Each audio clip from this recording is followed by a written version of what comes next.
Rest in peace Ms. Jacqueline Jose.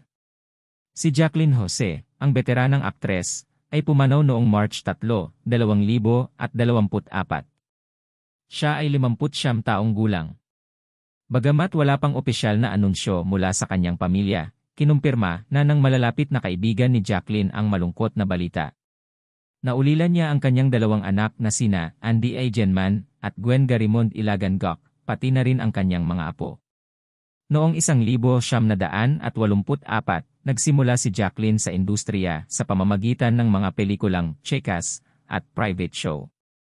Ang huli niyang teleserye ay ang FPJ's Batang Quiapo kasama si Coco Martin. Ang kanyang mga kontribusyon sa industriya ay mananatili sa ating alaala. Mapayapa kang makakapahinga, Jacqueline Jose.